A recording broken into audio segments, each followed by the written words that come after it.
उस political party का भी हमने रिज़र्व सीटों की लिस्टें भी जमा करवाई थी, उनके नॉमिनेशन भी हमने इलेक्शन कमीशन के मुतालिक आरओज़ के सामने हमने भेज दी थी। इलेक्शन कमीशन ने जब से हमसे बल्ला गया और हमारे निशानात इंडिपेंडेंट निशानात हमारे अलाट हुए, तो इलेक्शन के बाद हमें मजबूरन ये इक़दाम लेना पड़ा कि हमने एक और पार्टी को ज्वाइन करना पड़ा, क्योंकि जिस पार्टी को हमने ज्वाइन किया था, जिसके टिकट्स हमने इशू किए थे, जिनके टिकटों पे बेस पे हमने रिज़र्व सीटों की लिस्टें भी जमा करवाई थी, पाकिस्तान तहरीक इंसाफ नज़रियाती, उनको डराया धमकाया गया था, उसको उठवाया गया था, उससे प्रेस कॉन्फ्रेंस कराई गई थी, उसके तनाजुर में वो सारी लिस्टें भी ख़त्म करवाई गई थी। इसलिए वो आखिरी दिन था इलेक्शन का, जिस दिन निशान अलाट होने थे, ये उस दिन की बात है। इसके तनाजुर में इलेक्शन के बाद हमने दो मकासद के लिए एक पॉलिटिकल पार्टी को ज्वाइन करना था। एक ये कि जो हमारे आज़ाद कैंडिडेट थे, जिनको डराया धमकाया जाता था, लालच भी दी जाती थी और फिर उनसे पार्टी चेंज करवाई जाती थी, कुछ कैंडिडेट के साथ जब ऐसा हुआ तो हमें ये खदशा हुआ कि बाकी को भी के साथ ऐसा सलूक रखा जाएगा। तो हमने पॉलिटिकल पार्टी को दो मकासद के लिए ज्वाइन करना था। एक ये कि हमें रिज़र्व सीटें मिले, दूसरी ये कि जो हमारे इंडिपेंडेंट कैंडिडेट से उनके साथ हमें प्रोटेक्शन मिले और अब मज़ीद इसकी डिफेक्शन हमारी पार्टी से ना हो। उसके तनाजुर में हम अभी भी यकीन करते हैं कि आईन में बड़ा क्लियर है कि किसी पॉलिटिकल पार्टी को उसके जीती हुई सीटों से ज़्यादा नहीं मिल सकती। इसलिए हमने जो कि सुन्नी इत्तेहाद कौंसिल का फैसला पार्टी को ज्वाइन किया था, जो एक प्रॉपर डिसीजन था, सही डिसीजन था, सोच समझ करके हमने कर दिया था, साइन किया था। उस वक्त के जो हालात थे, उस हालात के मुनासिबत से अगर कभी मैं आपको सारे फैक्ट्स बता दूं कि क्या क्या हुआ था उस वक्त सारे पॉलिटिकल पार्टी को ज्वाइन करने के सिलसिले में और इस पार्टी को ज्वाइन करने में, सो ये एक संजीदा और बेहतरीन और सही फैसला था जो उस वक्त हमने किया था और हम उस पर अभी भी कायम हैं। इसलिए हमें सुप्रीम कोर्ट से ये इस्तदा है और इल्तिमास है कि हमारे केस का जल्द से जल्द फैसला हो और आर्टिकल 51 की ये तशरीह ज़रूरी है कि क्या किसी पॉलिटिकल पार्टी को जीती हुई सीटों से ज़्यादा रिज़र्व सीटें मिल सकती है या नहीं, ये बहुत अहम है। इसीलिए हम समझते हैं कि इंशाअल्लाह ताला अदलिया का फैसला हमारे हक़ में होगा। Any question?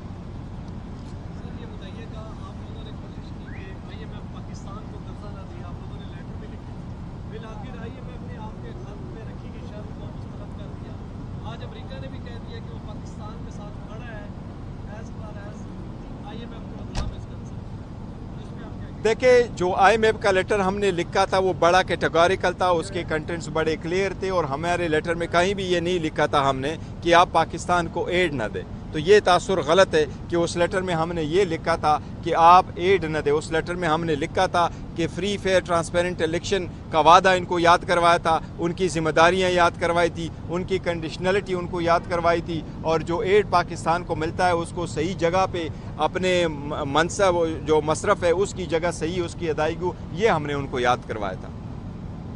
आज PTI के कारकुनान हैं, उन्होंने अमेरिका में IMF के दफ्तर के बाहर मुजाहरा करके पाकिस्तान को माली इमदाद न देने और अगर दी जाती है तो उसकी सख्त से सख्त तरीन शराइत जो है वो नाफिज करने का मुतालबा किया। और दूसरा, आज असद कैसर साहब ने भी असम्बली में एक इशू रेज किया है कि हम उस वक्त तक फ़लस्तीन के हक़ में करारदाद पेश नहीं होने देंगे जब तक इमरान खान साहब के हवाले से करारदाद नहीं। देखो, मैं इसकी तशख़ीस करता हूँ। कल जो करारदाद पेश हो गई है वो शोर शराबे में ज़्यादा था। असद कैसर साहब ने कभी भी ये नहीं कहा है कि हम फ़लस्तीन के हक़ में रेजोल्यूशन की ताउन नहीं करेंगे, ना अप्रूवल में हिस्सा देंगे जब तक खान साहब के हक़ में नहीं। फ़लस्तीन का इशू डिफरेंट है और हमने फ़लस्तीन के इशू पे किसी इशू को और को मिक्सअप नहीं किया। ये मिसअंडरस्टैंडिंग है, शायद वो उस वक्त की शोर शराबे में शायद ऐसी उस मिसकंसेप्शन क्लियर हुई होगी। अदरवाइज़ हमारे तरफ से वो यूनानिमस है और हमने उसके साथ एग्री कर दिया था। हमने जो नहीं एग्री कर दिया था जिस रेजोल्यूशन के साथ,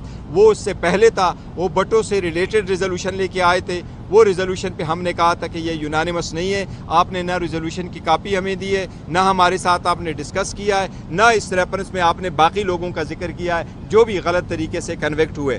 और दूसरी बात, जो रेजोल्यूशन पे हमने अपना रेजोल्यूशन पुट कर दिया था, वो वुमेन डे पे जब इनकी गवर्नमेंट की रेजोल्यूशन आई उस वक्त हमने उनको पॉइंट आउट कर लिया था کہ جن وومن کا آپ ذکر کر رہے ہیں اس میں ہمارے بہنوں اور کا بھی ذکر ہونا چاہیے جو جیلوں میں ہیں، تو ہم نے اس کا بھی تذکرہ کیا تھا، اس لیے گورنمنٹ نے اپنا ریزولوشن پٹ کر دیا تھا اور ہم نے اپنا ریزولوشن پٹ کر دیا تھا۔ اسلاموفوبیا پہ جو ریزولوشن ہے وہ اس ریزولوشن بھی یونانیمس تھا اور ہم نے اس پہ کل پروگرام بھی کیا تھا۔ IMF کے باہر جو مظاہرہ کیا، دیکھیں باہر جو پاکستان اوورسیز وہ کرتے ہیں، پاکستان تحریک انصاف نے کہیں آرگنائز نہیں کیا ہے، لیکن اوورسیز اگر کرتے ہیں تو یہ ان کی اپنی مرضی ہے، اس کے مطابق کرتے ہوں گے، لیکن ہم نے آرگنائز کوئی نہیں کیا ہے۔ انتخابات سے پہلے آپ سے بلہ چھین لیا گیا، انتخابات کے بعد ریزرو سیٹیں آپ کو نہیں ملی، اب آپ سینٹ کی جانب جا رہے ہیں، تو کیا مشکلات ہیں اس وقت سینٹ کے انتخابات کو دیکھتے ہوئے؟ دیکھیں مشکلات تو واقعی ہے، اور ہم جو کوشش کر رہے ہیں وہ اس کے لیے کہ جمہور مضبوط ہو، ایمان مضبوط ہو، اور الیکشن کے جو ووٹ ہے اس میں پیسہ نہ چلے۔ اور پہلے بھی ایک پٹیشن ہم نے سپریم کورٹ میں داخل کروائی تھی، پی ٹی آئی نے، خان صاحب نے اپنے آرٹیکل 186 پہ ایک اوپینین مانگنے کے لیے سپریم کورٹ کو پٹیشن بھیجی تھی، اور اس میں سپریم کورٹ نے یہ ہوٹ کر دیا تھا کہ سینٹ کے الیکشن میں ہر ووٹ ویریفائبل ہونا چاہیے، جو جس کو ووٹ دے کے آپ سیکریسی ضرور رکھ لیں، لیکن ووٹ ویریفائبل ہونا چاہیے۔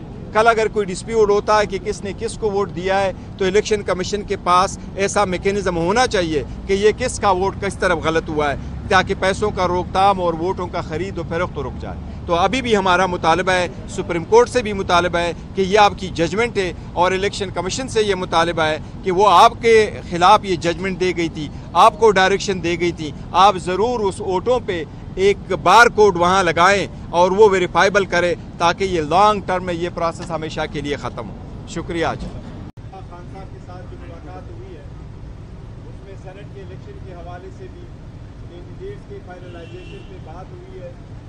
خان صاحب کی انسٹرکشن لینے کے بعد سینٹ میں جو کینڈیڈیٹ پاکستان تحریک انصاف کے بیک ہوں گے وہ الیکشن لڑیں گے، وہ سارے کینڈیڈیٹ آج ہم نے فائنل کر کے پی کے ٹیکنوکریٹ وومن اور جنرل سیٹ پہ سارے کینڈیڈیٹ فائنل ہو گئے۔ اسی طریقے سے پنجاب میں وومن ٹیکنوکریٹ اور جنرل سیٹ پہ بھی کینڈیڈیٹ فائنل ہو گئے۔ اسلام آباد میں بھی 2 کینڈیڈیٹس ہمارے ہوں گے، جنرل بھی اور ٹیکنوکریٹ، اس کا بھی تذکرہ ہوا ہے۔ ہمارا اور خان صاحب نے آج بڑے کنسرن کے ساتھ ذکر کیا ہے جو ہماری ریزرو سیٹس، آپ کو معلوم ہے جس وقت ہم سے بلا لیا جا رہا تھا اس وقت بھی سپریم کورٹ کے سامنے ہم نے ریزرو سیٹ کا ایشو اٹھایا تھا۔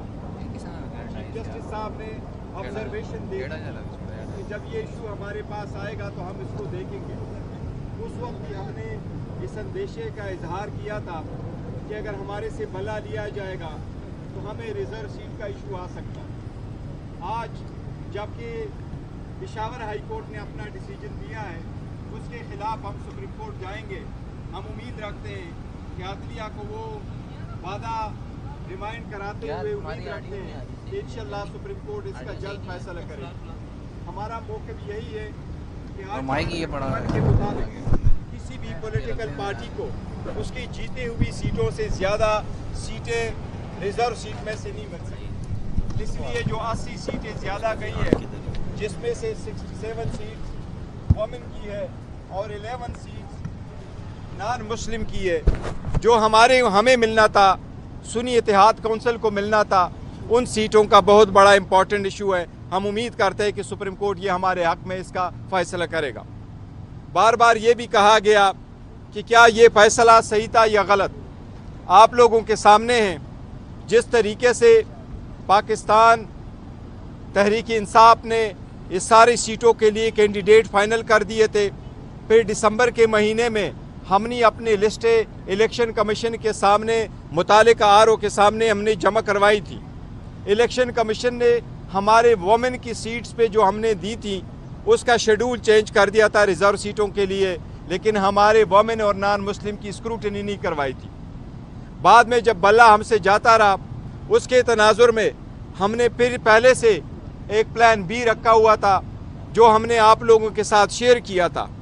اس پولیٹیکل پارٹی کا بھی ہم نے ریزرو سیٹوں کی لسٹیں بھی جمع کروائی تھی، ان کے نامینیشن بھی ہم نے الیکشن کمیشن کے متعلقہ ROs کے سامنے ہم نے بھیج دی تھی۔ الیکشن کمیشن نے جب سے ہم سے بلہ گیا اور ہمارے نشانات، انڈیپینڈنٹ نشانات ہمیں الاٹ ہوئے، तो इलेक्शन के बाद हमें मजबूरन ये इकदाम लेना पड़ा कि हमने एक और पार्टी को ज्वाइन करना पड़ा, क्योंकि जिस पार्टी को हमने ज्वाइन किया था, जिसके टिकट्स हमने इशू किए थे, जिनके टिकटों पे बेस पे हमने रिजर्व सीटों की लिस्टें भी जमा करवाई थी, पाकिस्तान तहरीक इंसाफ नज़रियाती, उनको डराया धमकाया गया था, उसको उठवाया गया था, उससे प्रेस कॉन्फ्रेंस कराई गई थी, उसके तनाजुर में वो सारी लिस्टें भी ख़त्म करवाई गई थी। इसलिए वो आखिरी दिन था इलेक्शन का, जिस दिन निशान अलाट होने थे, ये उस दिन की बात है। इसके तनाजुर में इलेक्शन के बाद हमने दो मकासद के लिए एक पॉलिटिकल पार्टी को ज्वाइन करना था। एक ये कि जो हमारे आज़ाद कैंडिडेट थे, जिनको डराया धमकाया जाता था, लालच भी दी जाती थी और फिर उनसे पार्टी चेंज करवाई जाती थी। कुछ कैंडिडेट के साथ जब ऐसा हुआ तो हमें यह खदशा हुआ कि बाकी को भी के साथ ऐसा सलूक रखा जाएगा, तो हमने पॉलिटिकल पार्टी को दो मकासद के लिए ज्वाइन करना था। एक ये कि हमें रिज़र्व सीटें मिले, दूसरी ये कि जो हमारे इंडिपेंडेंट कैंडिडेट से उनके साथ हमें प्रोटेक्शन मिले और अब मज़ीद इसकी डिफेक्शन हमारी पार्टी से ना हो। उसके तनाजुर में हम अभी भी यकीन करते हैं कि आईन में बड़ा क्लियर है कि किसी पॉलिटिकल पार्टी को उसके जीती हुई सीटों से ज़्यादा नहीं मिल सकती। इसलिए हमने जो कि सुन्नी इत्तेहाद कौंसिल का फैसला पार्टी को ज्वाइन किया था, जो एक प्रॉपर डिसीजन था, सही डिसीजन था, सोच समझ करके हमने कर दिया था, साइन किया था। उस वक्त के जो हालात थे, उस हालात के मुनासिबत से अगर कभी मैं आपको सारे फैक्ट्स बता दूं कि क्या क्या हुआ था उस वक्त सारे पॉलिटिकल पार्टी को ज्वाइन करने के सिलसिले में और इस पार्टी को ज्वाइन करने में, सो ये एक संजीदा और बेहतरीन और सही फैसला था जो उस वक्त हमने किया था और हम उस पर अभी भी कायम हैं। इसलिए हमें सुप्रीम कोर्ट से ये इस्तदा है और इल्तिमास है कि हमारे केस का जल्द से जल्द फैसला हो और आर्टिकल 51 की ये तशरीह ज़रूरी है कि क्या किसी पॉलिटिकल पार्टी को जीती हुई सीटों से ज़्यादा रिज़र्व सीटें मिल सकती है या नहीं, ये बहुत अहम है। इसीलिए हम समझते हैं कि इंशाअल्लाह ताला अदलिया का फैसला हमारे हक़ में होगा। Any question?